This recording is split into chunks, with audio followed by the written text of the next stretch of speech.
Good morning po sa atin lahat, 'no. Ang pag-uusapan po natin ngayon yung may tungkol sa politika na nakakasuka na. Nakakasuka kasi parang pakiramdam ko ang gulo na ng bansa natin, eh.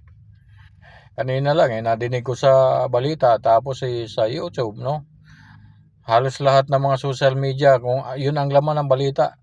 Parang ang gulo na ng bansa natin, pakiwari ko lang parang parang para ba yung hindi natin alam kung saan tayo papanig, doon sa kabila o dito sa kabila. Kasi hindi naman natin talaga alam ang katotohanan niyan kung sino talagang matino diyan sa mga 'yan, 'no, mga politiko. Ang sa akin lang, tayo mga tao, kalma lang, 'wag na nating guluhin. Hayaan na lang po natin na mag-aaway yung mga politiko na 'yan. Tutal may eleksyon naman, 'no. 'Wag na lang ho tayo makikigulo pa para hindi na ho mapahamak yung bansa natin. Kasi sino ho ba mangangalaga sa bansa natin, 'no? Tayo mga mamamayan, bahagi ho tayo sa pag-ayos ng bansa natin kasi ito po yung bayan natin. Ito po yung kumbaga, ito yung bahay natin. Dito tayo nakatira. No, hindi naman tayo pwedeng lumipat sa ibang bansa pagka nagkagulo dito. Siguro yung iba, yung mga mayaman, pwede. Pero gaya ho natin mahihirap na wala pong kakayanan para lumipat sa ibang bansa at doon na manirahan, 'no? 'Wag na ho tayo makikisabay sa mga 'yan. Daan na lang po natin sa eleksyon kung sino talaga yung gusto niyo iboto, 'di 'yun ang iboto niyo. Pero titingnan niyo mabuti, 'no? Kung sino talaga yung gumagawa ng para sa tao, 'yun ang iboboto natin, hindi yung puro pangako lang pero hindi naman ho nangyayari. Sa totoo lang, yung mga politiko na nangangako, madalas po niyan hindi ho talaga nangyayari. Hindi po nila nagagawa 'yan.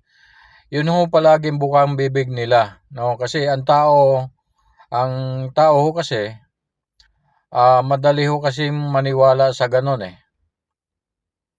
So, paulit-ulit na lang po 'yan, every time na mag-ieleksyon na tayo, yun ho palagi sinasabi ng mga politiko. So, kilatisin po natin, pakiramdaman natin kung sino ba ho talaga yung mako-compare naman natin, eh, yung dating administration at saka ngayong administration o kung sino man yung mga kandidato nila, 'no? Piliin na lang po natin kung sino talaga yung pero sa totoo lang, para sa akin wala talaga halos gumagawa diyan ng para sa bayan. Hindi hindi din talagang ramdam, 'no?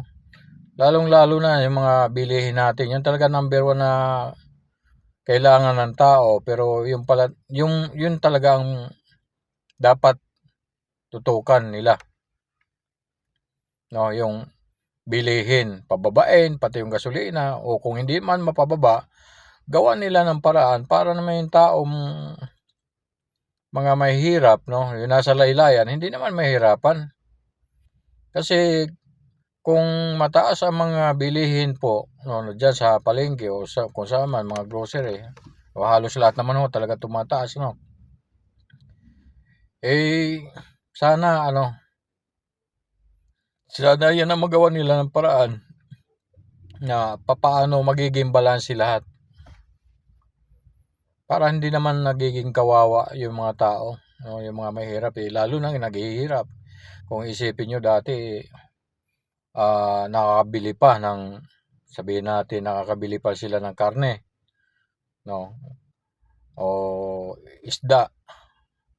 Ngayon hindi na, puwedeng gulay na lang o noodles, sardinas, kung alin yung pinakamurang pagkain, yun na lang po. So, nag-a-adjust po yung mga tao kung papaano sila makakaahon, 'no, sa kanilang pamumuhay sa araw-araw.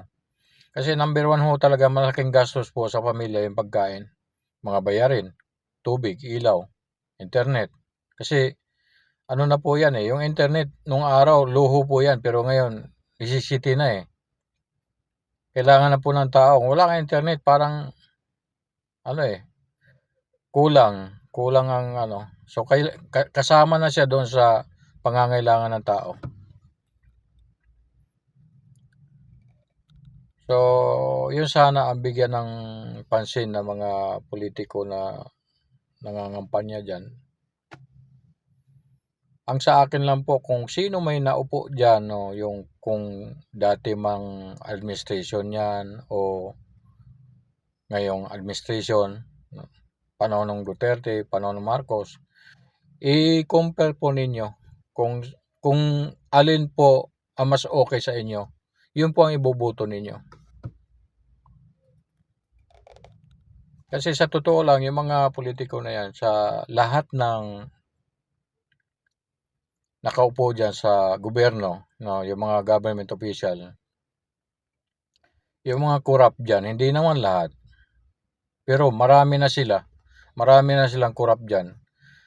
Kayo mga politikong corrupt dyan sa gobyerno, kayo yung number 1 salot ng lipunan. Sa totoo lang.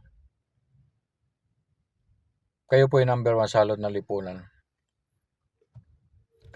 Kayo po ang nag-uubos, no, ng kayamanan ng bansa natin. Maawa naman kayo sa mga tao na halos yung iba dyan, wala na halos makain.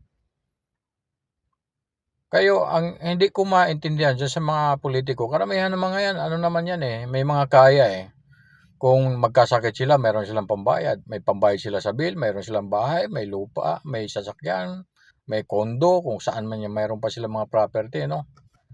Pero, hindi ko alam kung bakit hindi pa sila kontento dyan. Pati na lang yung isusubo na lang ng mga mahihirap, no? Sa bibig nila, gusto pang kunin ng mga mayayaman.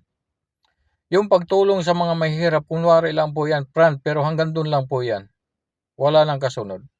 Ang pinakamagandang tulong talaga ng gagawin para sa bansa, no, para doon sa mga taong mahihirap, is yung gumawa po tayo ng mga proyekto na para makaminos no, sa mga kailangan bilhin. Ngayon po doon sa pagdating naman ng kung sino may maupo dyan na presidente next, kung Duterte may maupo o kung sino may yung next na upo dyan, kung halimbawa man si Sara manalo, ang pakiusap ko lang po sa inyo, ma'am, kung kayo po naupo dyan o kayo ang mauupo dyan sa Malacanang, ang pakiusap ko lang po sa inyo ay wag na po ninyong gantihan yung mga kalaban po ninyo sa politika. Gumawa na lang po kayo, ma'am, ng mga bagay na nakakatulong talaga sa tao. Yung nakakatulong sa bayan. Kasi kung gagantihan po ninyo sila, yung mga dati ninyong kalaban, hindi po kayo naiiba sa kanila. So wala pong katapusan yan. Magulo pa rin.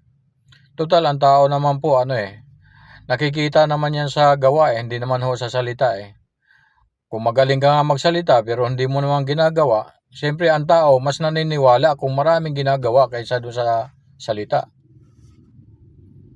Hindi naman ho pwedeng bulagin yung mga taong bayan Nakikita naman ho talaga nagagawa kung may nagagawa Tsaka sana yung mga gaya ho ng pag-release ng budget, kung mayroon man mga sindikato dyan, yun po ang hihigpitan ninyo. Totoo po yan kasi kaya lang naman ho nag-aaway ang mga politiko dyan dahil dyan sa pera ng gobyerno Diba? Common sense naman Parang yan, 1 plus 1 equals 2. Ganun lang kasimple yan. Bakit ba sila nagkukumahog na tumakbo dyan, no, bilang opisyal ng gobyerno? Bakit sila gagastos ng milyon kung alam nila ang sweldo dyan ganun lang, no? Bakit ho kailangan pa silang pumatay ng tao para lang sila maupo dyan? Bakit kailangan pa silang magpakulong ng tao para silang maghahari-harian dyan? Diba? So, pera po ang ugat ng lahat niyan. Pera. Sana magbago na po kayo, yung mga politiko, no, yung mga government official. Ako, hahangaan ko yung isang politiko na manindigan, no, na sasabihin dyan, halimbawa sa Kongreso, na mayroon tatayo dyan isang congressman na kausapin lahat ng mga congressman na at sasabihin sa harapan nila na baguhin na natin yung bansa natin, wag na natin guluhin at wag na ho tayong magnakaw. Ang pera na kita ng gobyerno ay ilaan po doon sa mga project na kailangan talaga doon sa mga tao. Yun lang po. Hahangaan ko yung congressman na yan o kung senador, kung sino mang ano. Yung bang babaguhin ang style ng isip nila. Hindi na yung dati. Kasi hindi nyo ba napapansin mula noon hanggang ngayon? Di ba wala naman na iba eh. Siraan dito, siraan doon. Ganon po yan. Paulit-ulit lang po yan. Pero mo ngayon aaga. No, 3 years pa lang si Marcos. No, may 3 taon pa bago mag-eleksyon ng presidente. Senador pa lang itong next na eleksyon. Pero ano na, antindi na ng bangayan, antindi na ng away. No, ang gulo-gulo na. Yun lang sa akin. Yung mga politiko dyan na ano, talaga naman. Ulitin ko, salo talaga ng lipunan yung mga taong korap dyan sa gobyerno. Sobra na eh. Sobra na. Sagad na hanggang buto. Hindi ko po linalahat. Alam ko may mga matitino pa mga politiko dyan. Kayo mga naiiwan o natitira pang politiko no, na matino dyan. Sir, sana ano, kumbinsihin nyo yung mga kasamahan po ninyo dyan na sana baguhin na po ninyo ang style ninyo dyan sa gobyerno. At hindi na ho nakakatulong talaga sa bayan yung ginagawa po ninyo. Na puro kayo bangayan, kesyo ang budget ganito, nangutang pa, wala namang project, yung mga ganyan. Yun lang po. Salamat po sa inyong lahat.